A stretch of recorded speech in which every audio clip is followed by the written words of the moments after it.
Unacademy. Let's crack it.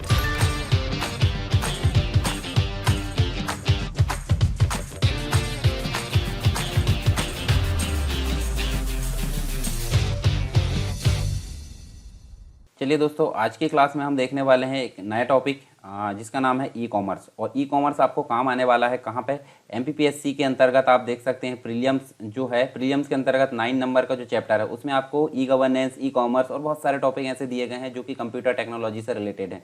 तो हम बात करेंगे यहाँ पे ई कॉमर्स की, और ई कॉमर्स होता क्या है उसके बारे में हम विस्तार से जानेंगे। तो देखिए, सबसे पहले तो मैं आपको बता देता हूँ यहाँ पे ई कॉमर्स का मतलब होता क्या है। कॉमर्स का मतलब होता है वाणिज्य, वाणिज्य मतलब होता है व्यापार करना, ठीक है। और ई मतलब होता है इलेक्ट्रॉनिक, और इलेक्ट्रॉनिक का मतलब क्या होता है? जिसमें जो है कंप्यूटर और इंटरनेट का प्रयोग किया जाता हो। तो कंप्यूटर और इंटरनेट का प्रयोग करके किसका काम करना? वाणिज्य का, यानी कि कंप्यूटर और इंटरनेट का प्रयोग करके व्यापार करना क्या कहलाता है? ई कॉमर्स कहलाता है। तो हम देख लेते हैं यहाँ पे, देखिए यहाँ पे हम देखें एमपीपीएससी प्री के अंतर्गत आपको एक टॉपिक दिया गया है, चैप्टर सूचना एवं संचार प्रौद्योगिकी, यानी कि इंफॉर्मेशन एंड कम्युनिकेशन टेक्नोलॉजी दिया गया है, जिसके अंतर्गत आपको इलेक्ट्रॉनिकी, सूचना एवं संचार प्रौद्योगिकी के बारे में देखना है, रोबोटिक्स, आर्टिफिशियल इंटेलिजेंसी एवं साइबर सिक्योरिटी के बारे में यहाँ देखना है। ई गवर्नेंस हमने ऑलरेडी यहाँ पे कवर कर ली है। फिर हम अभी देख रहे हैं ई कॉमर्स के बारे में। फिर उसके बाद हम देखेंगे इंटरनेट एवं सोशल नेटवर्किंग साइट के बारे में, यहाँ विस्तार से जानेंगे। फिर जो है एक दो टॉपिक और यहाँ पे कंप्लीट हो जाएंगे, तो 9 नंबर का चैप्टर हमारे यहाँ पे कंप्लीट हो जाएगा। तो एमपीपीएससी प्रीलिम्स का यहाँ सिलेबस है नया, जो 2020 के अकॉर्डिंग है, तो आपको ये देखना है। तो देखिए, जैसे कि मैंने बताया, कंप्यूटर और इंटरनेट का प्रयोग करके क्या करना, एक जो है व्यापार या वाणिज्य को यहाँ पे एग्जीक्यूट करना क्या कहलाता है? E commerce. और ई कॉमर्स को इलेक्ट्रॉनिक कॉमर्स का नाम भी दिया जाता है, या फिर इंटरनेट कॉमर्स भी इसको बोला जाता है। यह जो होता है प्रोडक्ट है, प्रोडक्ट मतलब जो कोई भी उत्पाद होता है या कोई सेवा होती है, उसको खरीदने और बेचने और पैसों को ट्रांसफर करने और इलेक्ट्रॉनिक माध्यम यानी इंटरनेट पर डेटा आदान प्रदान करने की एक प्रोसेस मानी जाती है। मतलब इसके थ्रू हम जो है कोई प्रोडक्ट को खरीद भी सकते हैं, कोई सेवा को खरीद सकते हैं या बेच सकते हैं, ठीक है। अगर पैसे को हमको भेजना और प्राप्त करना तो भी हम कर सकते हैं। इलेक्ट्रॉनिक माध्यम से, इंटरनेट के माध्यम से डाटा का आदान प्रदान भी कर सकते हैं। तो सारे काम किसके माध्यम से किए जा रहे हैं? इलेक्ट्रॉनिक कॉमर्स के या ई कॉमर्स के माध्यम से किया जा रहा है। और यह एक लोगों या नेटवर्क लोगों को दूरी और समय, यानी कि जो भले ही हमारे पास से, जैसे हम ऑनलाइन मान लीजिए हम फ्लिपकार्ट या फिर हम अमेजन से कोई भी प्रोडक्ट खरीद रहे हैं, चाहे वो कितनी भी दूरी पर हो, हम उसको यहाँ पे परचेज कर सकते हैं, ऑनलाइन पे कर सकते हैं या कैश ऑन डिलीवरी या कोई भी चीज़। तो उससे क्या होता है? दूरी और समय की जो बाधा है वो यहाँ पे खत्म हो जाती है। तो इसकी मतलब दूरी और बाधा की समस्या से बचकर हम क्या कर सकते हैं? हमारा जो है व्यापार को हम कर सकते हैं, ठीक है, या फिर कोई भी चीज़ें हम यहाँ पे प्राप्त कर सकते हैं। इसके बाद हम देख लेते हैं इसका कुछ इतिहास मतलब किस प्रकार इसकी शुरुआत हुई है। तो यहाँ देखिए, सबसे पहली बात तो करें हम 11 अगस्त 1994 की। इसकी दोपहर को फिल ब्रेंडन बर्जर एक व्यक्ति थे। इन्होंने अपना कंप्यूटर शुरू किया और नेट मार्केट मतलब एक ऑनलाइन स्टोर था, उसमें से स्टिंग यानी कि एक सीडी जो $12 की थी, $12.48 की थी, उससे खरीदा, जिसका भुगतान उन्होंने क्रेडिट कार्ड से किया। और इस सीडी का नाम क्या था? 10 सुमनर्स टेल्स, इसका नाम था। और इस घटना ने इतिहास रचा और आज भी इसे असल ई कॉमर्स ट्रांजैक्शन माना जाता है, क्योंकि इस ऑनलाइन ट्रांजैक्शन के दौरान पहली एनक्रिप्शन टेक्नोलॉजी का मतलब होता है जिसमें ओरिजिनल डाटा को जो है छुपा दिया जाता है और जो है उसको कोड वर्ड के थ्रू कन्वर्ट कर दिया जाता है। और एक होता है डिक्रिप्शन, जो कि कोड वर्ड वाले डाटा को ओरिजिनल फॉर्म में लाना। तो एनक्रिप्शन टेक्नोलॉजी का यहाँ पे उपयोग जो है ऑनलाइन शॉपिंग से हुआ था, जो कि एक आज की डेट में आम बात हो गई है, ठीक है। इसके बाद हम देखें ई कॉमर्स का जो जन्म है इंटरनेट के समय से ही हो गया था, क्योंकि इंटरनेट का जो जन्म है आप देख सकते हैं 1990 के आसपास, यानी कि जब टिम बर्नर ली के द्वारा www का विकास किया गया था और 1991 में जनता के लिए इसको जो है जारी किया गया था, यानी कि नॉर्मल जो पब्लिक है, आम पब्लिक, उसके लिए इसको जारी कर दिया गया था। तो इसमें देखिए यूनिवर्सिटीज़ है, एजुकेशनल इंस्टीट्यूशंस है, रिसर्चर्स है, साइंटिस्ट है, अपने रिसर्च पेपर तथा शैक्षिक जो सामग्री है उसका आदान प्रदान करने लगे। और यह प्रोसेस ARPANET आप देख सकते हैं 1965 या 64 के आसपास आप देख सकते हैं, मतलब 1970 के दशक में आप देखें तो ARPANET का विकास हुआ था, जो अमेरिकी सेना है उसके द्वारा, बेसिक तौर पर जो अपनी इन्फॉर्मेशन उसको रखने के लिए। पर ये उतना अपग्रेड लेवल का नहीं था। पर जब www का विकास हुआ तो काफ़ी अच्छा यहाँ पे देखने को मिलता है नेटवर्क या इंटरनेट के थ्रू। और 1960 के दौरान बिजनेसेस ने अन्य कंपनियों के साथ में अपने business document, electronic data interchange यानी कि ईडीआई जिसे बोलते हैं, उसका उपयोग करते हुए शेयर करने शुरू किए। और फिर 1979 में अमेरिकन नेशनल स्टैंडर्ड इंस्टीट्यूशन, जिसे हम आंसी के नाम से जानते हैं, उसने बिजनेस डॉक्यूमेंट शेयर करने के लिए सार्वभौमिक यानी कि बृहद लेवल पर मानक तैयार किए, जिन्हें ASC X12 के नाम से जाना जाता है। तो ये बेसिक तौर पर कुछ इतिहास था। इसकी कुछ टाइमलाइन हम देख लेते हैं। जैसे सबसे पहले हम देखें तो 1969 की बात करें तो कंप्यूसर्व की स्थापना हुई 1979 में। माइकल एल्ड्रिच ने इलेक्ट्रॉनिक शॉपिंग का आविष्कार किया। 1981 में टॉमसन हॉलिडे यूके पहला B2B business to business online shopping system शुरू किया। 1982 में फ्रांस टेलीकॉम ने मेनिंटल जो है ऑनलाइन और ऑर्डर के लिए यहाँ पे शुरू किया। 1982 में बोस्टन कंप्यूटर एक्सचेंज ने अपना पहला ई-कॉमर्स प्लेटफॉर्म लॉन्च किया। 1990 में टिम बर्नर ली ने अपना पहला वेब ब्राउज़र कोड लिखा, यानी कि www का विकास हुआ और उसके थ्रू जो है उसके बाद इंटरनेट चलाने के लिए पहला वेब ब्राउज़र कोड इसके द्वारा लिखा गया। 1992 में बुक स्टैक्स अनलिमिटेड ने किताबों का पहला मार्केट प्लेस शुरू किया, जिसकी वेबसाइट थी www.books.com थी, और अब यह वेबसाइट www.barnes-and-noble.com इसका नाम हो गया है। 1994 में नेटस्केप, जो कि एक प्रकार का ब्राउज़र था, नेटस्केप नेविगेटर इसके द्वारा शुरू किया गया। 1994 में नेट मार्केट ने जो है जो टेल्स है, पहली सुरक्षित खरीदारी यहाँ देखने को मिलती है, जो कि हमने पहले देख चुके हैं क्रेडिट कार्ड के माध्यम से। फिर 1995 में ईबे तथा अमेजन ऑनलाइन शॉपिंग वेबसाइट शुरू की गई। 98 में पेपाल को शुरू किया गया, जो कि मर्चेंट एक प्रकार का मीडिएटर ऑनलाइन पेमेंट को मेंटेन करने का काम करता है। 1999 में alibaba.com, जो कि चाइना की कंपनी, इसकी शुरुआत हुई और उसके बाद में भी बहुत सारी हिस्ट्री टाइमलाइन वो हम बाद में देख लेंगे, ठीक है।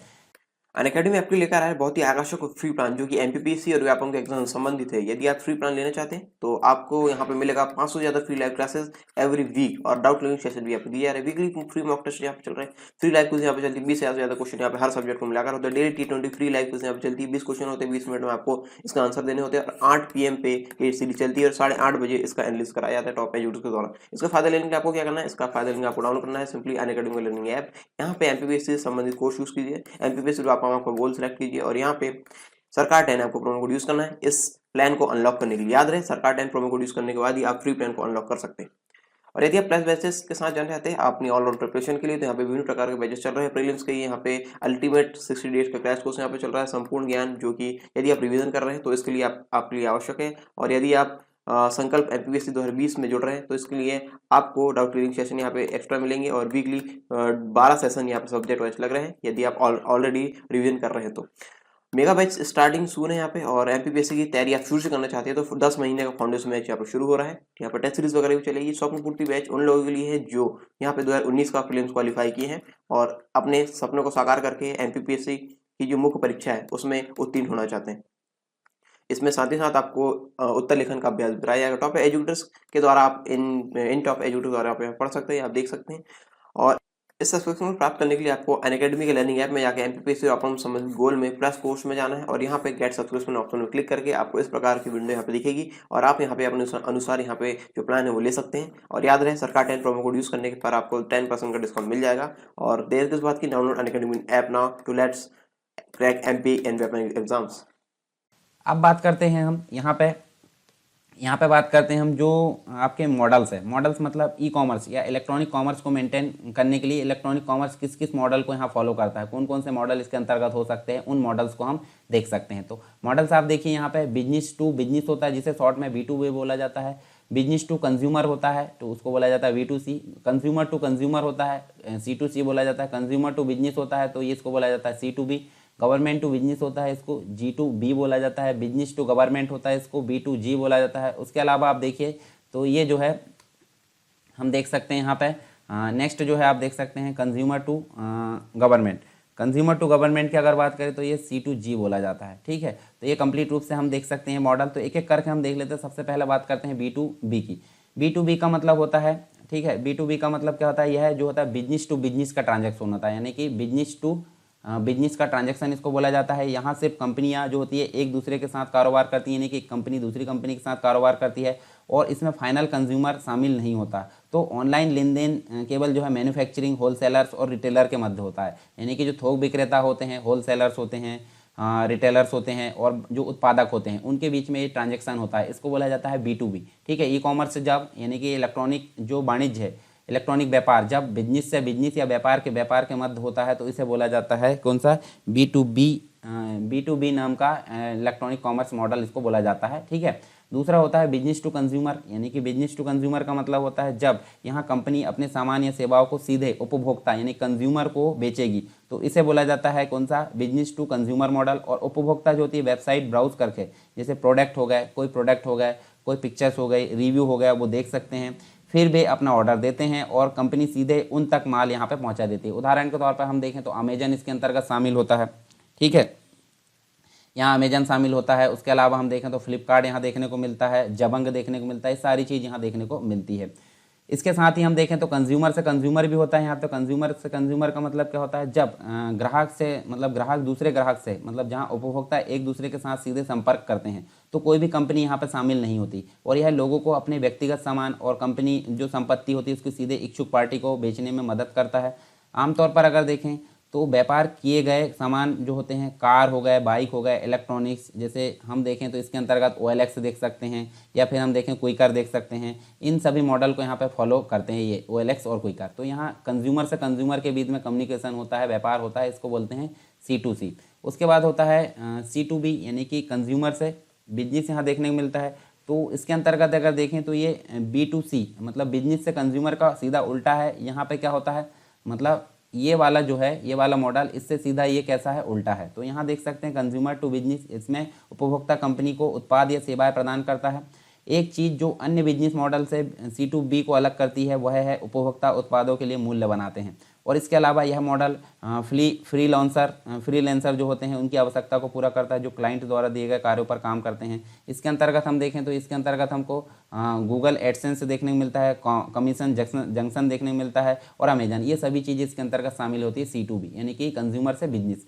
उसके बाद गवर्नमेंट टू बिजनेस की अगर बात करें तो गवर्नमेंट से बिजनेस का मतलब क्या होता है, इस बिजनेस मॉडल का सबसे अच्छा उदाहरण हमको ई गवर्नेंस देखने को मिलता है। ई गवर्नेंस का मतलब होता है जहां सीधे जो होती है गवर्नेंस मतलब एक प्रकार से जो इलेक्ट्रॉनिक तौर पर हम क्या करते हैं, प्रशासन की जो देखे थे हमने मॉडल पूरा, इसके तहत सरकार तथा प्रशासनिक संस्थान अपनी सेवाएं व्यापार संस्थानों को इंटरनेट के द्वारा उपलब्ध कराती है और इन सेवाओं की सूची देश या स्थान के हिसाब से भिन्न भिन्न हो सकती है। कानूनी दस्तावेज, पंजीकरण, सामाजिक सुरक्षा योजनाएं, नौकरी प्रावधान तथा अन्य व्यापारिक सेवाएं सरकार जो होती है ऑनलाइन मुहैया कराती है, उपलब्ध कराती है, जिससे सरकार और व्यापारिक जो प्रतिष्ठान है उसका समय और पूंजी दोनों यहाँ से मतलब दोनों बच जाते हैं।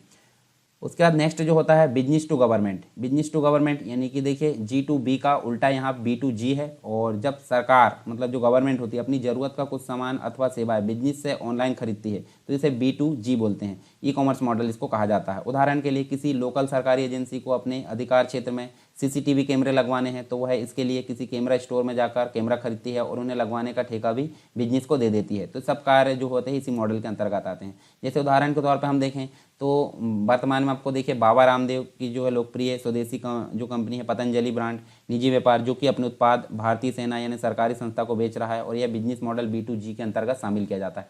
लास्ट बचा कौन सा, कंज्यूमर टू गवर्नमेंट। तो यहाँ देखिए कंज्यूमर टू गवर्नमेंट का मतलब क्या होता है, कंज्यूमर टू गवर्नमेंट यहाँ देख सकते हैं हम, जो कि सीधे मतलब हम अगर बात करें यहाँ तो जो ग्राहक होते हैं मतलब जो उपभोक्ता होते हैं या फिर जो नॉर्मली जो पब्लिक होती है उससे गवर्नमेंट का जो सीधा कनेक्शन होता है, गवर्नमेंट के मध्य जो व्यापार होता है, कम्युनिकेशन होता है, उसको C2G बोला जाता है। तो ये बेसिक तौर पर हमने कुछ मॉडल यहाँ पे देखें। अब बात कर लेते हैं हम इसका क्या, इसके हम बात कर लेते हैं एडवांटेजेस। एडवांटेजेस मतलब इसके लाभ क्या हो सकते हैं ई कॉमर्स के, फिर हम इसके हानि देखेंगे। तो जैसे ई कॉमर्स की अगर बात करें तो सेलर्स यानी जो बेचने वाले होते हैं ग्लोबल रीच प्रदान करता है और यह स्थान के अवरोध को दूर करता है। मतलब कोई व्यक्ति कितनी भी दूर हो वो आसानी से यहाँ पे व्यापार कर सकता है। और अब सेलर्स और बायर्स यानी कि विक्रेता और खरीदार से जो लोकेशन की बाधा के बिना वर्चुअल वर्ल्ड से मिल सकते हैं आपस में, मतलब जो प्रोडक्ट है वो देख सकते हैं, बेचने मतलब जो सेलर्स है उसके, और ख़रीद भी सकते हैं। ठीक है, इलेक्ट्रॉनिक कॉमर्स जो होता है लेन देन की लागत को काफ़ी कम कर देता है, जिससे कंपनियों को लाभ के अधिक मार्जिन का आनंद लेने को मिलता है। और यह जो होता है बहुत कम प्रयास के साथ सामानों की जो है क्विक डिलीवरी प्रदान करता है। ग्राहकों की शिकायतों को भी जल्दी से दूर किया जाता है। जैसे हम बात करें ऑफलाइन स्टोर की, तो ऑफलाइन स्टोर में अगर कोई चीज़ आप खरीद लेते हो और दोबारा उसको वापस करने जाते हो तो उनके व्यवहार में भी परिवर्तन देखने को मिलता है। परंतु जब ऑनलाइन की बात करें तो वहाँ 10 डेज़ के रिटर्न पॉलिसी देखने को मिलती है, जो कि बिना कोई दिक्कत के आपका जो प्रोडक्ट है वो रिटर्न कर देते हैं। तो इससे क्या होता है, काफ़ी आसानी होती है हमारी मानसिक तौर पर, जो हम मानसिक तौर पर भी जो हमको नुकसान नहीं होता, दिमागी टेंशन नहीं होती। एक जो है सबसे बड़ा लाभ इसका है कि ग्राहक 24 घंटे खरीदारी का मौका यहाँ देखने को मिलता है। वेबसाइट पर हर समय फंक्शनल होती है और इसमें दुकानों की तरह वर्किंग आवर्स नहीं होते। ई कॉमर्स ग्राहक और व्यवसाय को बिना किसी मध्यस्थ यानी इंटरमीडिएटर्स के सीधे संपर्क में रहने की अनुमति देता है। क्विक कम्युनिकेशन और लेन देन की अनुमति भी यहाँ पे प्रदान करता है। तो ये कुछ एडवांटेजेस थे। अब ये हमने देख लिए थे यहाँ पे। जैसे हम कंज्यूमर टू गवर्नमेंट की अगर बात करें तो जैसे ई मित्र है, सेवा, उमंग, ये सारी चीज़ हम पीछे देख चुके हैं। डिसएडवांटेजेस का मतलब क्या होता है, मतलब इसके घाटे मतलब जैसे ई कॉमर्स है उसके हानि क्या क्या हो सकती है, उसके घाटे क्या क्या हो सकते हैं। तो ई कॉमर्स पोर्टल जो है उसकी स्टार्टअप लागत बहुत अधिक है। हार्डवेयर और सॉफ्टवेयर को सेटअप करना, एम्प्लॉयज़ की ट्रेनिंग कॉस्ट और मेंटेनेंस की जो है सभी लागतें काफ़ी महंगी होती है। उसके अलावा ई कॉमर्स उद्योग में विफलता का बहुत बड़ा जोखिम होता है। कई सारी कंपनियां बुरी तरह इस उद्योग में विफल रही है। विफलता का उच्च जोखिम आज भी बना हुआ है और एक व्यक्तिगत स्पर्श की कमी कई तरह की सेवाएं और उत्पादों के लिए नुकसान का कारण हो सकती है, जैसे इंटीरियर डिज़ाइनिंग या गहनों के व्यवसाय के लिए।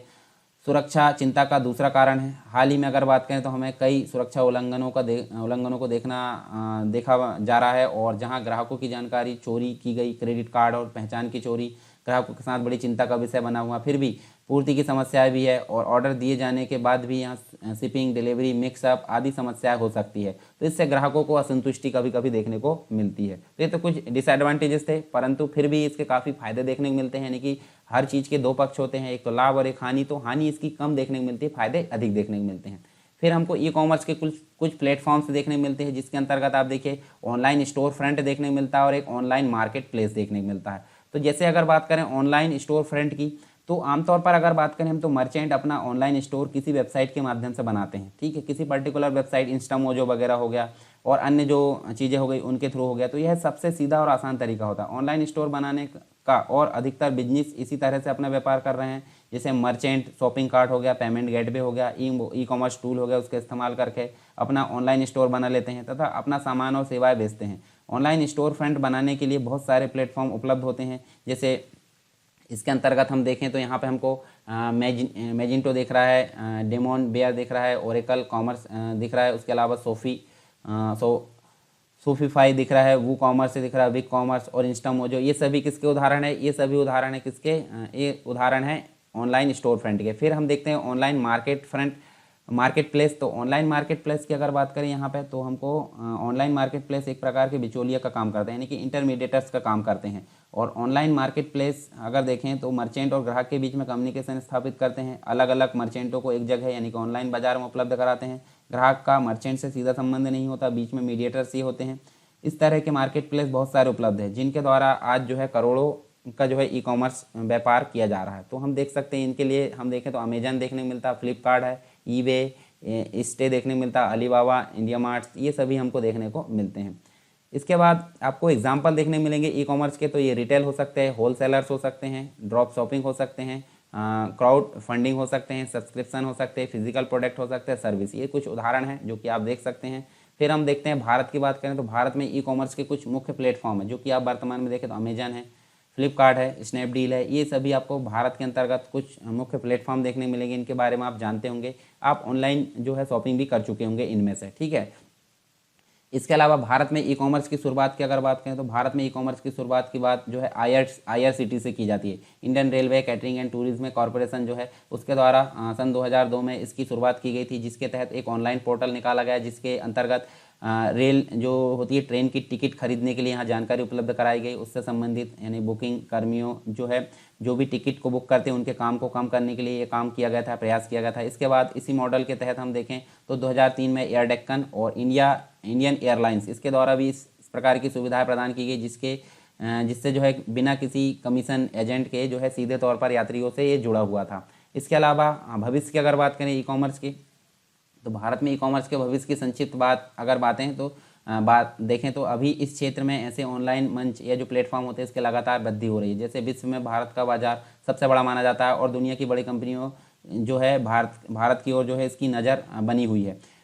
पिछले कुछ वर्षों की बात करें तो कुछ विदेशी कंपनियां जैसे अमेजन है, वॉलमार्ट जो कि फ्लिपकार्ट को अधिग्रहित की है 70%, वो अपनी सुविधा भारत में दे रही है। और अगर भारतीय ई कॉमर्स कंपनियों की बात की जाए तो फ्लिपकार्ट ने सन 2007 में इसकी शुरुआत की थी, जिसके बाद लगातार ये कंपनियों में वृद्धि होती गई। और ई कॉमर्स डिलीवरी की सुविधा अभी ज़्यादातर बड़े शहरों तक ही सीमित है, यानी कि छोटी जगह पर पहुँच पाना इसमें संभावित नहीं है। और इंटरनेट का फैलाव भारत के हर कोने में होगा, वैसे वैसे कंपनियाँ का दायरा वो है बढ़ते जाएगा। तो ये कुछ बेसिक चीज़ें थी ई कॉमर्स से रिलेटेड। तो हम एक बार फिर देख लेते हैं हमने क्या क्या चीज़ें यहाँ देख ली है, ताकि आपके दिमाग में फिर से एक पिक्चर क्रिएट हो जाए। तो हमने बात करी ई कॉमर्स की। ई कॉमर्स होता क्या है? इलेक्ट्रॉनिक माध्यम से यानी कंप्यूटर और इंटरनेट के माध्यम से व्यापार करना ई कॉमर्स कहलाता है, जिसके तहत जो है हमने यहाँ पे कुछ बेसिक चीज़ें देखें, ई कॉमर्स की हिस्ट्री देखें, उसकी टाइमलाइन हमने देखें क्या क्या चीज़ें, और कुछ मॉडल्स देखें जो कि B2B, B2C, C2C, C2B, G2B और B2G, उसके बाद C2G, इन मॉडल्स को हमने देखें। उसके बाद हमने इसके एडवांटेजेस देखें, डिसएडवांटेज देखें, कुछ प्लेटफॉर्म्स देखें जो कि ऑनलाइन स्टोर फ्रंट है, ऑनलाइन मार्केट प्लेस है, इसके कुछ उदाहरण देखें दोनों के। फिर हमने ई कॉमर्स के एग्जांपल्स देखें, भारत में इसके प्लेटफॉर्म्स देखें और इसकी शुरुआत भारत में कैसे हुई और इसका भविष्य देखें। तो आई होप सारी चीज़ें आपको क्लियर हुई होगी। इसके बाद जो नेक्स्ट जो टॉपिक है वो हम इसके बाद में जब भी जल्द ही इसका जो टॉपिक है वो लाएंगे यहाँ पे। आई होप सारी चीज़ें आपको क्लियर हुई होगी। आप टेलीग्राम चैनल और जो चर्चा परिचर्चा ग्रुप है और उत्तर लेखन ग्रुप, उनको भी आप ज्वाइन कर सकते हैं ताकि आपकी जो तैयारी एक सही दिशा में रन हो सके। तो चलिए मिलते हैं नेक्स्ट क्लास में, तब तक के लिए जय हिंद। अनअकैडमी आपके लेकर आया है बहुत ही आकर्षक फ्री प्लान जो कि एमपीपीएससी और व्यापम के एग्जाम से संबंधित है। यदि आप फ्री प्लान लेना चाहते हैं तो आपको यहाँ पे मिलेगा 500 से ज्यादा free live classes every week और डाउट क्लियरिंग सेशन भी आपको दिया जा रहा है। वीकली फ्री मॉक टेस्ट यहाँ पे चल रहा है, फ्री लाइव क्विज यहाँ पे चलती है, 20 से ज्यादा क्वेश्चन यहाँ पे हर सब्जेक्ट को मिलाकर होता है। Daily T20 free live quiz यहाँ पे चलती है, 20 क्वेश्चन होते हैं, 20 मिनट में आपको इसका आंसर देने होते हैं और 8 PM पे ये सीरीज चलती है और 8:30 बजे इसका एनालिसिस कराया जाता है टॉप एजुकेटर्स के द्वारा। इसका फायदा लेने के लिए आपको क्या करना है, इसका फायदा लेने आपको डाउनलोड करना है सिंपली अनअकैडमी लर्निंग ऐप। यहाँ पे एमपीपीएससी से संबंधित कोर्स यूज कीजिए, एमपीपीएससी आपका गोल सेलेक्ट कीजिए और यहाँ पे सरकार 10 आपको प्रोमो कोड यूज करना है इस प्लान को अनलॉक करने के लिए। याद रहे सरकार 10 प्रोमो कोड यूज करने के बाद ही आप फ्री प्लान को अनलॉक कर सकते हैं।